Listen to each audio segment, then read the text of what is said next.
Okay, folks, we're going to go ahead and get started here. So if you'll take your seats. We've got a program now from our museum staff, Jennifer Dubina, Jen, and she is a museum educator here at the National Museum of the U.S. Army. She focused on developing content for educators and students. Prior to joining the museum several years ago, she worked at the National Museum of African American History and Culture, and also the Arlington House, the Robert E. Lee Memorial, and Sagamore Hill National Historic Site on Long Island, New York. She earned a Master of Arts degree in Public History from American University in 2011. So we're going to hear now from Jen about remembering Vietnam in soldier, wartime, art, and culture.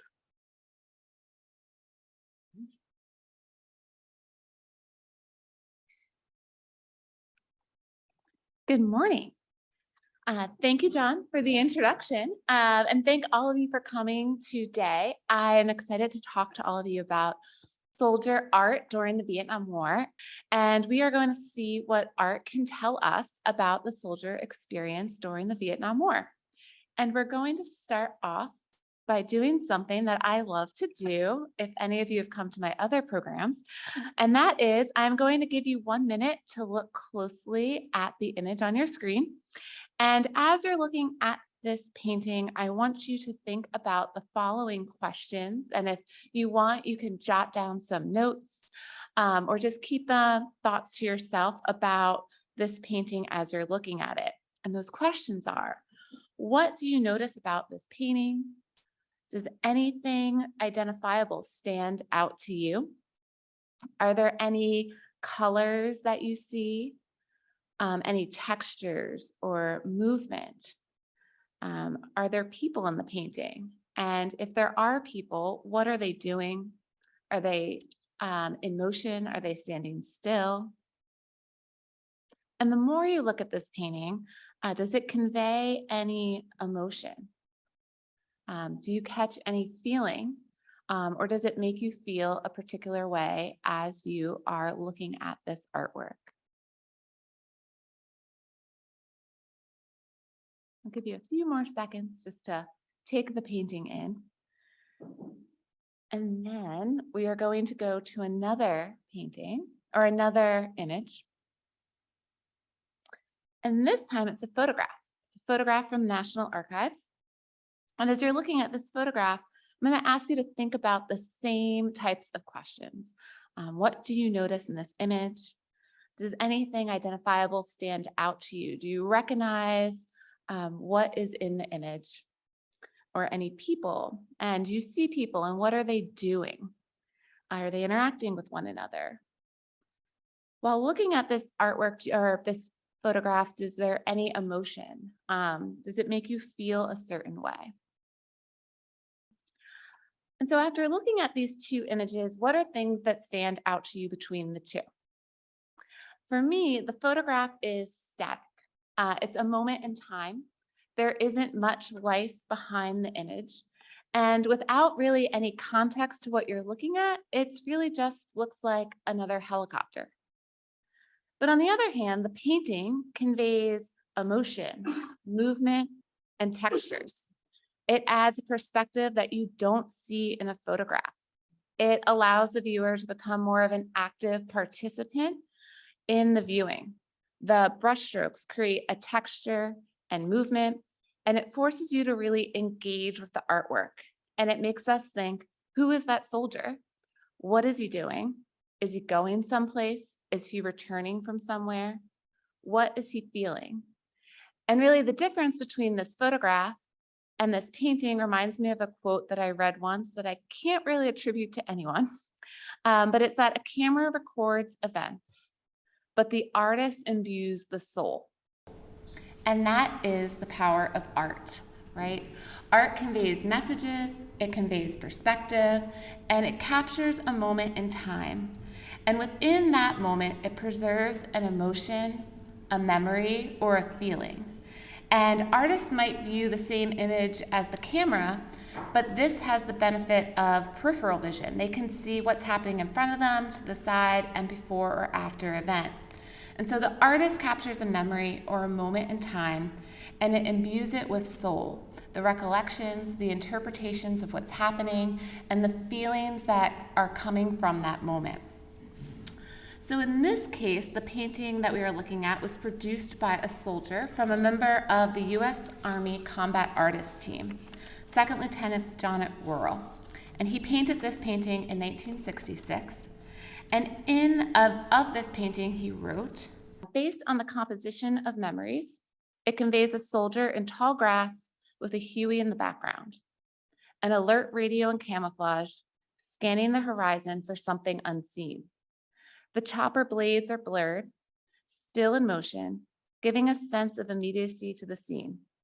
I think it is the unspoken mystery of what lies outside the frame that gives this dramatic composition its appeal. I don't recall any preliminary sketches of this painting. It's pure fabrication based on a memory. And so today, all of the artwork that we're going to look at is soldier-produced art from soldiers who were actually in Vietnam during the Vietnam War. Some of it will be more formal, like this painting that we're looking at from the Vietnam Army Artist Combat Team, and others will be more informal, that were produced really as more of an afterthought, not necessarily to document what was happening during the war. But together, these artworks will show us how soldiers capture memories and events of war. And in doing so, we'll see how their artwork contributes to what we know about the experiences of soldiers in Vietnam. But let's talk about soldier art a little bit more. So artists, even photographers, are often able to capture the very essence of war, right? From the harsh realities of combat to the humdrum routine of soldiers' lives. And the best combat artists bring to life the immediacy of soldiers' experiences for a casual viewer. And it is that sense of seizing the moment and preserving a glimpse of the real military that makes such artwork valuable to the Army and the nation. And the Army has seen the importance of capturing artists' perspectives and documenting scenes of warfare for years, as far back as the Mexican War. And the painting that I have on your screen was done by an artist named James Walker, who observed the Mexican War, and he volunteered his artistic services to the Army. And you can see in this example on your screen his depiction of the Battle of Contreras. And in this artwork, you get a sense of the landscape, of the difficulty of the terrain, and an appreciation for really the conditions under which the soldiers fought. And it makes a conflict that happened years and years ago come to life in a way that you can't get from a history or a military history book, or really any history book describing this conflict. You can see what the terrain looked like. You can see it in vivid color. And it just adds another perspective of that engagement. And so the Army's interest in art becomes, you can say, more serious in World War I, when 8 prominent illustrators were selected to chronicle the activities of the American Expeditionary Forces who were overseas. And the example I have on your screen here is one of many of the different illustrations and paintings that was created. And this is called Storming Machine Gun by George Harding. And it depicts a scene during the Meuse-Argonne offensive. And it has tanks supporting infantry who are attacking an enemy machine gun nest. And again, like the other paintings that we've looked at, it really adds a different dimension to what we've read about of the conflict. I know today there's been lots of different movies and documentaries that were produced that actually bring us World War I in color even. But before that was available, this is what people had to document the conflict. And so the Army planned to continue this art program during World War II, and they even recruited 42 soldiers to fill the role. But after 2 months arriving in theater, Congress cut the funding for the program. And so most of the artists were picked up by civilian publications like Life magazine, but there wasn't a formal Army initiative to document the war like in World War I. During Vietnam, the Army Art Program was reestablished, and it was first called the Army Arts and Crafts Program, and they recruited soldier artists and organized them into artist combat teams. And the teams were all issued cameras, but many of the artists preferred to sketch on the spot. And in fact, a supervisor of one of these combat artist teams wrote that none of the men seemed too interested in relying totally on film for their sketches. All of them seemed more determined to record on paper, on the spot, when time and circumstances permitted. So by 1970, there were 9 combat artist teams that had been sent to Vietnam, and each would spend about 60 days in theater, traveling extensively throughout Vietnam to ensure that they had maximum coverage. They participated in patrols, and they photographed, sketched, and kept notes of their experiences.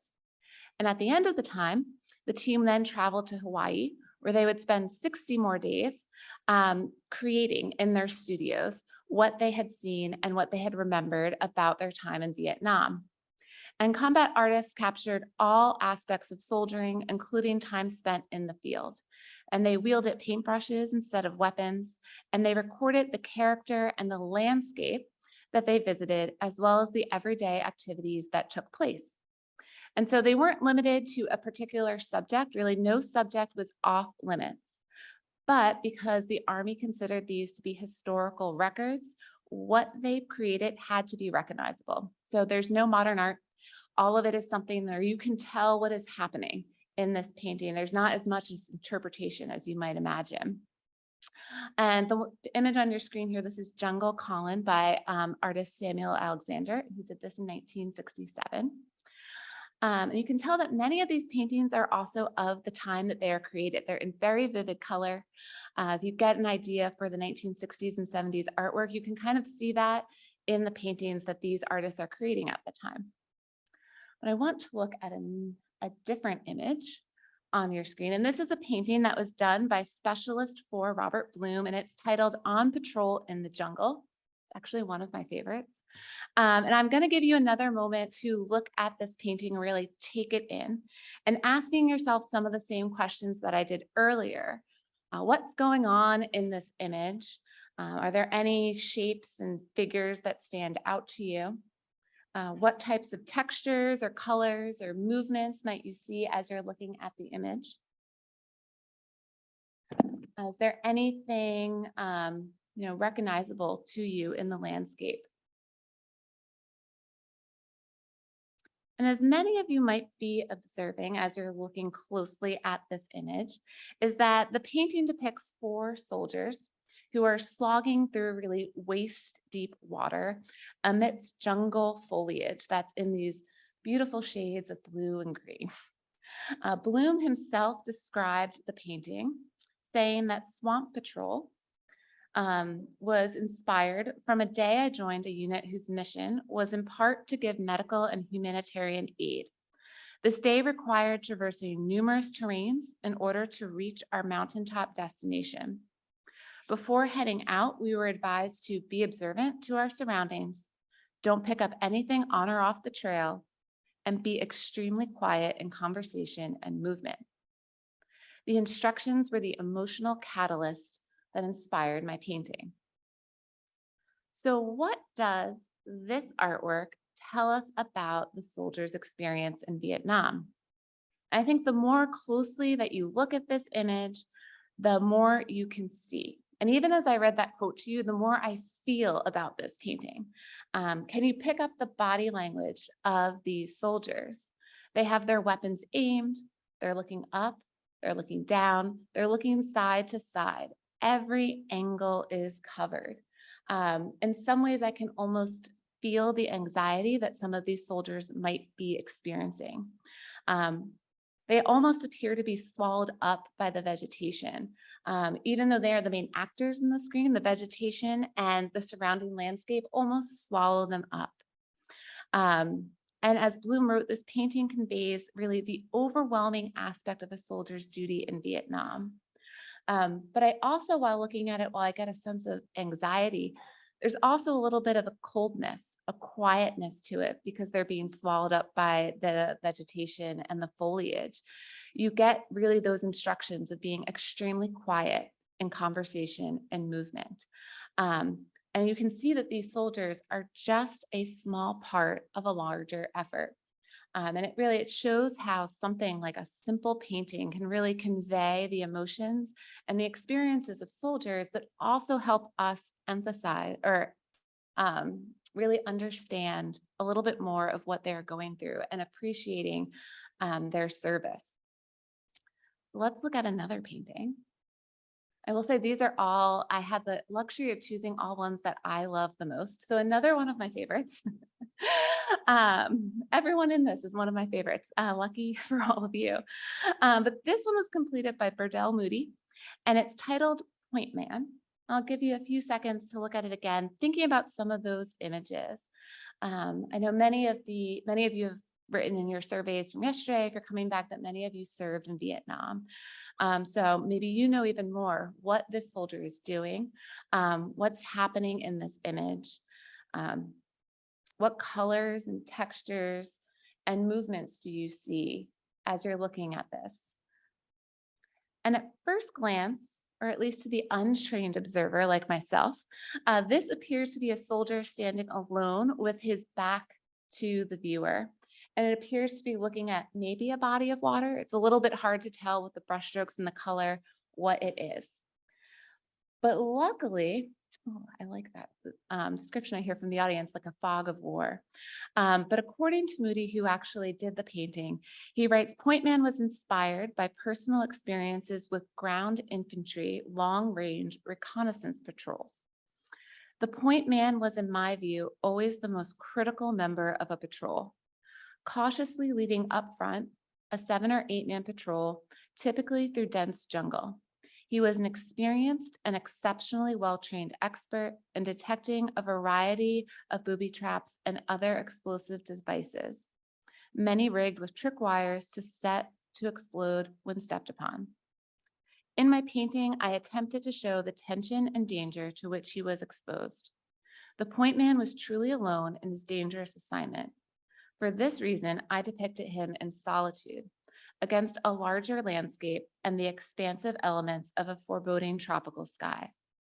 The ground infantry soldier in Vietnam lived and died in these natural and unnatural settings, always aware of the tentative nature of his own life. And so with the artist's intent clear, the painting, like the last one, becomes really more nuanced as you're looking at it longer. The brushstrokes create almost a blurry texture. It conveys really the loneliness, the isolation of being in front, exposed. There's nothing around him, really not even the tropical jungle that you might be expecting in a situation like this. And with no one around you and at times unable to see what is ahead of you. And as Moody would later say, I remember the hard lives and unsung sacrifices made by those young men of 19 and 20 years of age as he is creating this artwork. And so while the experiences of Moody convey a very specific experience that he has witnessed, the painting really, when you look at it in the larger scope of soldier experiences and the Vietnam War, it takes on a larger meaning. It really represents the loneliness and isolation that soldiers often felt at different points during their deployment. And in some ways, it makes it even more of a universal painting that could be applicable to soldiers serving throughout the Army's history. And so while soldiers' experiences in Vietnam existed outside of patrol, and much of a soldier's time was spent in camp, where they might be doing mundane tasks, like soldiers of conflicts prior to Vietnam War and after. Much of their experiences are spent in camp, maybe passing time. And the Army artist captured those such things, like this painting by Augustine Acuna, entitled Morning Ritual. And it really is meant to capture these scenes. And I'm going to give you a few seconds as you're looking at it to really look carefully at this image. And what do you see as you look at it? What are the soldiers doing in this image? Where are they? What are they using to convey or to do things that seem so simple? And really, as you look at it, there's really more to unpack than what looks like just soldiers shaving or getting ready for the day. At first glance, you see what might just be 3 soldiers shaving. But as Acuna writes, there is much more happening. He writes that the basis for this painting was that things that we take for granted in everyday civilian life are different in a combat area.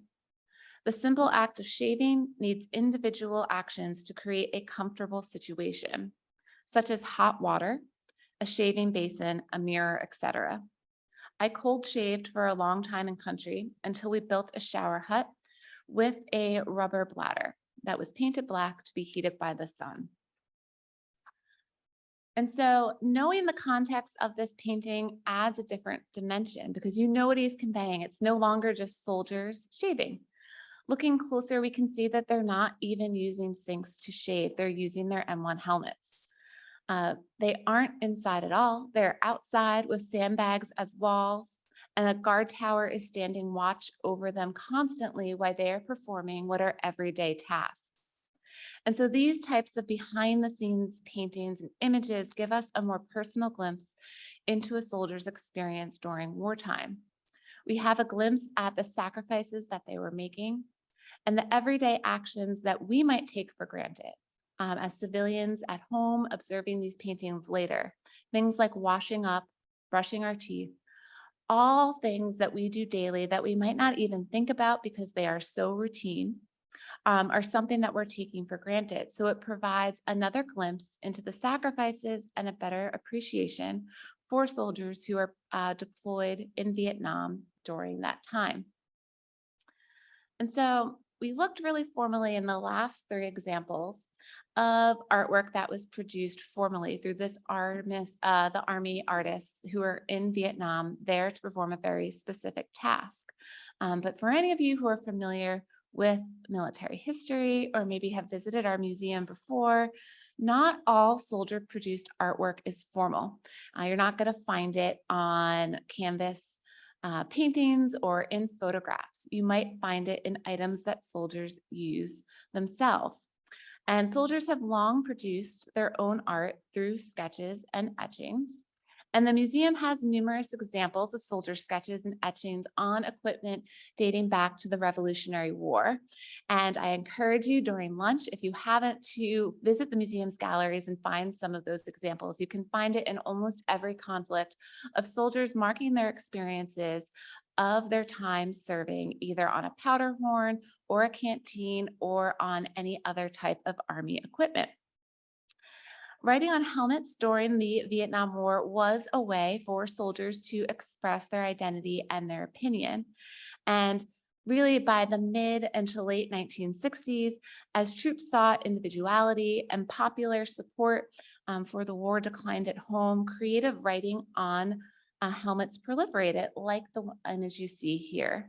You can see all sorts of things on this image as you look closer to it. This soldier's helmet appears to be showing a version of a short timer calendar, a soldier who is marking their time left that they have in service. And you can see it starts at the top here in March and makes its way down to February. It looks like he has 1 month left. The word short here, and it looks like something left in Vietnam. So maybe marking the days left that he has in Vietnam.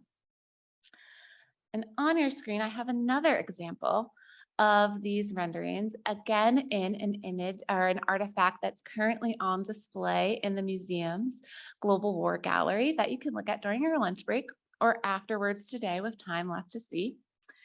And again, like the painting, as you're looking at this artifact and you're looking at it closer and reading some of the inscriptions, what do you see and what stands out? Do you recognize the shapes and the image? And what does this mean to you as you are looking at it? And I think I have an audience today who is very well versed in what this is. I don't need you to tell me what it is because you know, but it's an M1 helmet cover. Again, with another version of a short timer calendar on it, starting in August and making its way down to August. again, with check marks next to it. So we can make the assumption that the soldier has made it through these months and had maybe didn't put the last check mark on. It says short, so we know short time calendar with the M1 helmet and the combat boots in the side. And on the side over here, you have the LAS and a star. I know from benefit of seeing this from all angles that it says Dallas with a star on either side. And so for this helmet cover, we actually don't know who the soldier was who owns it. So Dallas could be a nickname, or it could be the location where he's from. But so helmet covers like these are representative of many types of soldier artwork on helmets that we see during Civil War or during the Vietnam War. So what does this artwork tell us about the soldier experience? They all really convey a sense of longing to see family, friends, home again. They remind us really of the sacrifices that soldiers make every day. And while at first glance, it might look like funny cartoons and soldiers passing the time, it's really when you take a look to think about it in context, it becomes even more meaningful. And it also adds another dimension. When we think of soldiers who are serving in a time and place, you think of soldiers as uniform, all wearing the same uniform, all as one, without any individuality to them. But when in fact, as many of you know, soldiers are individual. They are people with personalities and feelings themselves. They aren't carbon copies of one another. And so artwork like this gives us an opportunity to catch a glimpse of their personality, and it humanizes soldiers and helps us relate to their experiences in a more personal way and have a greater understanding really for some of those, an appreciation for those experiences for those who served. And so, these artworks really capture Vietnam that you won't find in history books or a recounting of a battle. They shape how the war is remembered, and it immortalizes the experiences of the soldiers who served during the conflict. Through the eyes of both formally trained Army soldier artists and the everyday soldier artist, we are able to capture a more nuanced and emotional experience of the Vietnam soldier. These artworks show us the experiences of the everyday soldier, the unease in a foreign locale, the isolation of combat, the fact that even in a war zone, life continues with normal, mundane activities, and the homesickness and hope for the future that is expressed by all who are serving. And so with that, I'll thank you all for your participation in this last session before lunch. And I have time for any questions. So my first question is this a second helmet cover? Because if you was in the field, that'd be faded out, Ooh, like you're one right. of the earlier ones you showed. Mhm. Or maybe he lost his first helmet or Got a new helmet one. cover. So he started a new one toward the end of his tour. Mhm. And it kind of begs the question, if this is a year-long helmet cover, Why does it look it so was good? not. That's the, if you went to the beginning, the other one, that is a helmet there. It's Mhm. faded, even in black and white, you know that's a faded helmet cover. And that is such a great observation of just looking at how The little great. guy under the helmet, you know what he was called? No, I do not. A two-digit midget. You never heard that expression? No, I have not. Because you're now down less than 99 days and you couldn't use the expression short Ah, until you broke we're that less than number. 99. So and you're so short, Mm. you can hide under your helmet. Ah, yes. The observation that you bring up with this helmet cover just looking so pristine, really, even all these years later, is a great observation that you see the more you look at it. And I wish that I could answer you more about this helmet cover, but we don't know who owns it. But it also, I think it speaks to the careful looking at artifacts, to really, the more you look at them, the more you think about them and start wondering about the soldier and his experience. Yeah. Do you know more? I'm going to ask the question that probably 90 to 95% of you in here are already thinking. Are we sure this is a soldier's helmet? It seems like it might be a Marine's helmet because there's 13 months. Oh, that's So a great observation. Just wondering. I know as much as that's in our accession records. So, and it doesn't say anything other than this is an Army helmet cover. I would just like to say that in addition to the visual aspect, it has an importance to historians like Eric Willard and myself. It brings another dimension to if you're trying to tell a story. Often you can't find just the right photograph to cover something, but the artist's rendition will. And it brings color, it brings movement, brings light. It's just another thing to bring in the reader for the work that you're trying to convey. Yes, it really does. It captures your attention. I like the first one you showed, where the gentleman standing in the middle of elephant grass. Does that sound familiar to anybody? And getting cut by elephant grass and the smells, probably from the helicopter, certainly damp, probably soggy ground. And that really got to me right off the bat. I had all these thoughts, sounds, listening for things. Looks like the helicopter blade is still moving. So I found that just fascinating. My favorite one of all of them. And I should, as a plug for the rest of the museum, I don't know why I didn't think of these. All of the paintings that I showed you today are currently on view in our special exhibition gallery on the second floor of the museum, along with lots of other Army-produced artwork as well. And all of these are in there. To answer this gentleman's comment about is that a Marine helmet, the artifact as displayed does not have the helmet band around it, which is one of always the ways that I've always told the difference between the Army and the Marines. But if you look at the drawing of the short, put it up there, you will see that the drawing has a helmet, the helmet band around it to cover. So I would say that it's Army, and because of the real good condition that it's in, I would say it belonged to somebody who was in the rear area, who never really got out and beat the bush. I won't say it. There's ladies present, but that would be my analysis if I was looking at it. Sorry, Hog, but can you go to the swamp one again? That's one of my, yeah, well, that's one of my favorite as well. And actually, I think for paintings like this, I mean, you can really also talk about the craft, the art, right? Because if you look at the foreground, right, it's horizontal lines, right?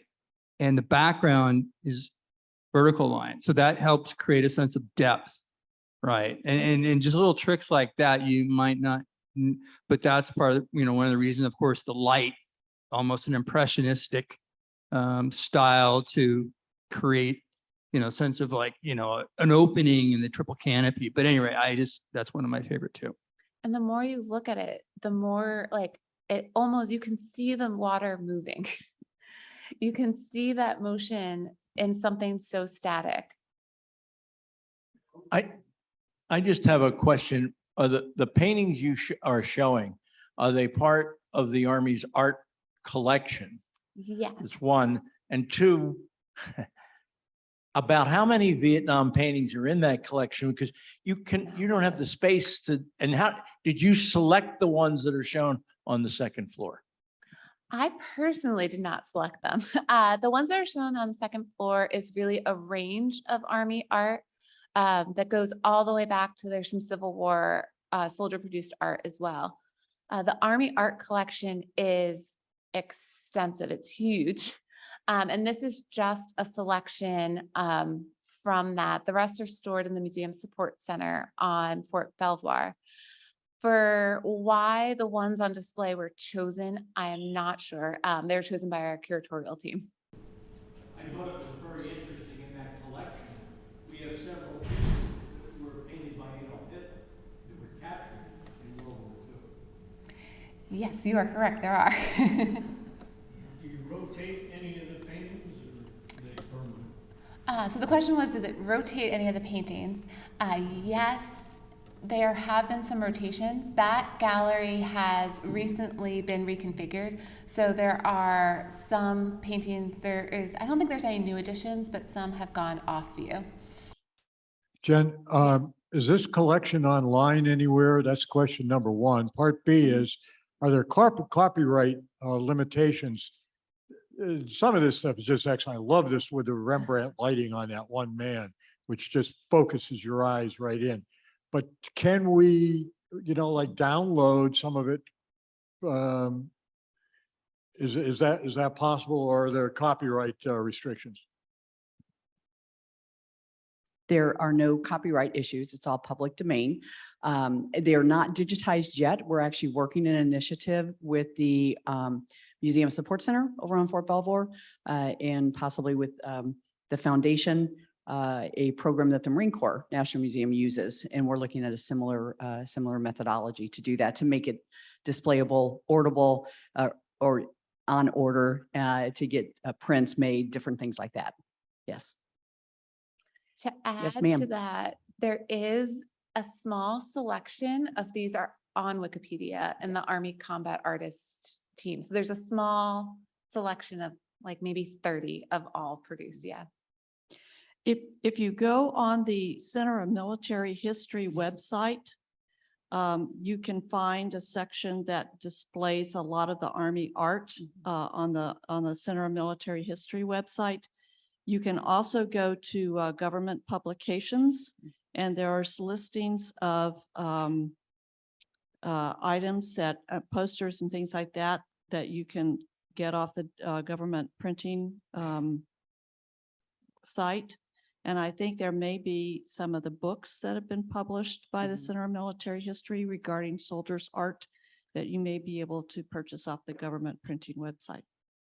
That is correct. There are 2 books that are also available on the Center for Military History's website, history.army.mil, that talk specifically about soldier art. They're called In the Line of Duty, Army Art 1965 to 2015, and Art of the American Soldier. And both of them are on history.army.mil. It's not Vietnam specific. It looks really holistically at the Army art collection.